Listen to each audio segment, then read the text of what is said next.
আসসালামু আলাইকুম, welcome to my channel.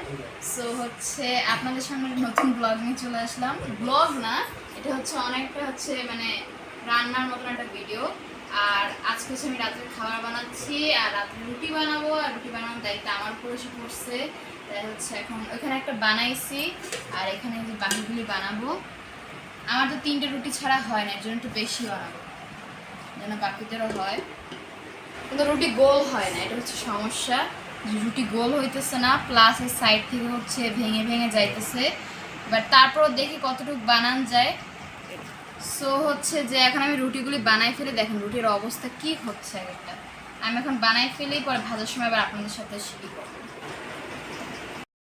আমি এখানে ফাইনালি রুটিটা ভাজতে চলে এসেছি, কারণ আমার রুটি বানানো শেষ। আর সবার জন্য মিনিমাম 2-3টে করে তো হয়েছেই। সো এখন চুলাটা জ্বালাইনি, চুলা জ্বালানো হয়ে গেছে। এখন হচ্ছে রুটিটা একটা দিয়ে দিই। সো এখন হচ্ছে একটা রুটি দিয়ে দিই। এই যে রুটির সাইজটা অবশ্য একটু ছোটো হয়েছে, এটা আমার প্রথম রুটি বানানো। সো যাই হোক, বানাইছি তো, একবার বানাইতে পারলেই হলো। আর খুন্তি দিয়ে হচ্ছে তাওয়াটা একটু গরম হোক, তারপর খুন্তি দিয়ে উল্টাই দিব। কারণ আমি রুটি আগে উল্টাইছি, বাট আমার রুটি পড়ার হিস্টোরি আছে। সো হচ্ছে আমি একটু ভয় পাইতেছি যে রুটিটা কীরকম হবে। এই যে রুটি হালকা হালকা এখন ফোলা শুরু করছে, ভালো করে একটু চাপ দিয়ে হয় নিব। আমার রুটি বেশিরভাগ ফুলে না, এটি হচ্ছে আমার সবচেয়ে বড় কষ্ট। ফুলানোর অনেক চেষ্টা করি যেন ফুলে, আর একবার তা গরম হয়ে গেলে তো আর রুটি হইতে সময় লাগে না বেশি। সো এখন রুটি ভাজাটা শেষ করি, তারপর হচ্ছে যে খাওয়ার সময় আপনাদের সাথে শেয়ার করব যে কি কি আছে মেনু। আর যারা যারা ভিডিওটা দেখছেন সবাই ভিডিওটাকে লাইক করে দিবেন এবং চ্যানেলটাকে সাবস্ক্রাইব করে দিবেন, পাশে থাকবেন।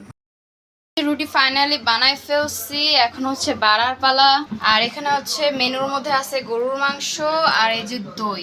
এটা হচ্ছে আমার দাদি বাড়ির দই, আমার কাকা পাঠাইছে। আর কোরবানির মাংস, এই দিয়ে হচ্ছে আজকে রাত্রের ডিনার। সো এই যে এখানে খেতে বসে গেলাম। আর আমার বোন হচ্ছে মাংস দিয়ে খাবে না, শুধু দই দিয়ে খাবে। দই দিয়ে রুটি দিয়ে কেমন সেই। আর আমার বোনের তো এদিকে জ্বর উঠছে, এর জন্য ওর মুখে ওরকম একটা স্বাদ নাই। আর আমি যেখানে এখন রুটি খাবো, খেয়ে দেখি কেমন হয়েছে।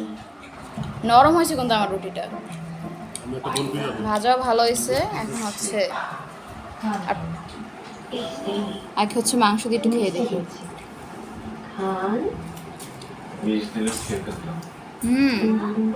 অনেক মজা।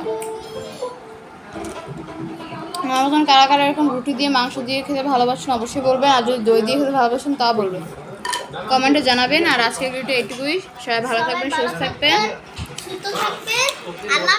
আল্লাহ হাফেজ।